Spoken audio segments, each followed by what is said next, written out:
ಯಾವುದೇ ಗಂಭೀರ ಕ್ರಿಮಿನಲ್ ಪ್ರಕರಣದಲ್ಲಿ ಪ್ರಧಾನಿ ಅಥವಾ ಕೇಂದ್ರಾಡಳಿತ ಪ್ರದೇಶಗಳ ಸಿಎಂ ಹಾಗೂ ಕೇಂದ್ರದ ಸಚಿವರು ರಾಜ್ಯದ ಸಚಿವರನ್ನ ತನಿಖಾ ಸಂಸ್ಥೆ ವಶಕ್ಕೆ ಪಡೆದ್ರೆ ಅಥವಾ ಬಂಧಿಸಿದ್ರೆ ನಂತರದ 30 ದಿನಗಳ ಒಳಗೆ ಅವರನ್ನ ಹುದ್ದೆಯಿಂದ ತೆಗೆದುಹಾಕುವಂತಹ ಮಸೂದೆಯನ್ನ ಮಂಡನೆ ಮಾಡಬೇಕು ಅಂತ ಕೇಂದ್ರ ನಿರ್ಧರಿಸಿದೆ. ನಿನ್ನೆ ನಡೆದ ಸಂಪುಟ ಸಭೆಯಲ್ಲಿ ಮಸೂದೆಗೆ ಅನುಮೋದನೆ ಸಿಕ್ಕಿದ್ದು ಇಂದು ಲೋಕಸಭೆಯಲ್ಲಿ ಮಸೂದೆ ಮಂಡನೆಯಾಗುವ ಸಾಧ್ಯತೆ ಇದೆ. ಈ ಹೊಸ ಕಾನೂನು ಕೇಂದ್ರ ಹಾಗೂ ರಾಜ್ಯ ಸರ್ಕಾರದ ಸಚಿವರುಗಳಿಗೂ ಕೂಡ ಅನ್ವಯ ಆಗುತ್ತೆ. ಜೊತೆಗೆ ಜಮ್ಮು ಕಾಶ್ಮೀರಕ್ಕೆ ಸ್ವತಂತ್ರ ರಾಜ್ಯದ ಸ್ಥಾನಮಾನ ನೀಡುವ ಬಗ್ಗೆ ಜಮ್ಮು ಕಾಶ್ಮೀರ ಮರುಸಂಘಟನಾ ಮಸೂದೆ ರೀಆರ್ಗನೈಸೇಷನಲ್ ಬಿಲ್ ಇವತ್ತು ಲೋಕಸಭೆಯಲ್ಲಿ ಮಂಡನೆ ಆಗುತ್ತೆ.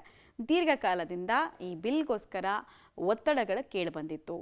ಕೇಂದ್ರದ ಸ್ಥಾನಮಾನ ತೆಗೆದು ರಾಜ್ಯದ ಸ್ಥಾನಮಾನವನ್ನು ಸಿಗಬೇಕು, ಒಂದು ಸ್ಟೇಟಸ್ ಸಿಗಬೇಕು ಜಮ್ಮು ಕಾಶ್ಮೀರಕ್ಕೆ ಅನ್ನುವಂತಹ ಕೂಗು ಆ ಭಾಗದ ರಾಜಕಾರಣಿಗಳಿಂದ ಇತ್ತು. ಕೋರ್ಟ್ಗೆ ಕೇಂದ್ರ ಸರ್ಕಾರ ಇದ್ರ ಬಗ್ಗೆ ಅಫಿಡವಿಟ್ ಕೂಡ ಹಾಕ್ಕೊಂಡಿತ್ತು.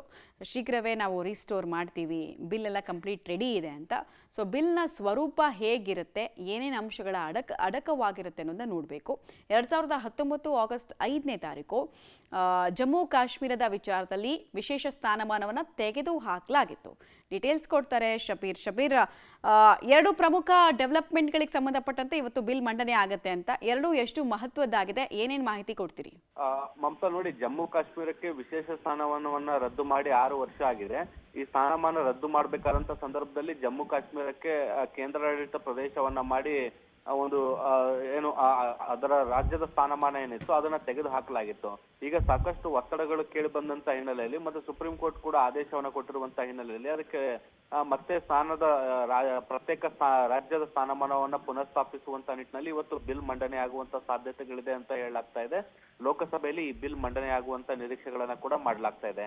ಇನ್ನು ಇದ್ರ ಜೊತೆಗೆ ಮುಖ್ಯವಾಗಿ ಕ್ರಿಮಿನಲ್ ಕೇಸ್ ನಲ್ಲಿ ಇರುವಂತಹ ಸಾಂವಿಧಾನಿಕ ಹುದ್ದೆಯಲ್ಲಿರುವಂತಹ ಪ್ರಧಾನಮಂತ್ರಿ ಆಗಿರ್ಬೋದು, ಮುಖ್ಯಮಂತ್ರಿ ಆಗಿರ್ಬೋದು ಅಥವಾ ಕೇಂದ್ರ ಅಥವಾ ರಾಜ್ಯ ಸಚಿವರನ್ನ ವಜಾ ಮಾಡುವಂತ ವಿಚಾರಕ್ಕೆ ಸಂಬಂಧಪಟ್ಟಂತೆ ಇವತ್ತು ಕೂಡ ಒಂದು ಬಿಲ್ ಲೋಕಸಭೆಯಲ್ಲಿ ಮಂಡನೆ ಆಗುವಂತ ಸಾಧ್ಯತೆಗಳಿದಾವೆ. ನಿನ್ನೆ ನಡೆದಂತ ಕೇಂದ್ರ ಸಚಿವ ಸಂಪುಟ ಸಭೆಯಲ್ಲಿ ಈ ಬಿಲ್ ಮಂಡನೆಗೆ ಅನುಮತಿಯನ್ನ ತೆಗೆದುಕೊಳ್ಳಲಾಗಿರುವಂತದ್ದು. ಹೀಗಾಗಿ ಇವತ್ತು ಇದು ಲೋಕಸಭೆಯಲ್ಲಿ ಮಂಡನೆ ಆಗುತ್ತೆ.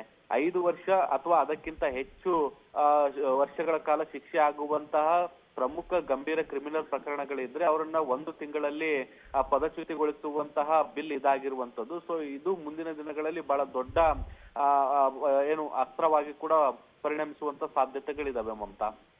ಆಲ್ ರೈಟ್, ಧನ್ಯವಾದ ತಮ್ಮೆಲ್ಲ ಮಾಹಿತಿಗಾಗಿ ಶಬೀರ್.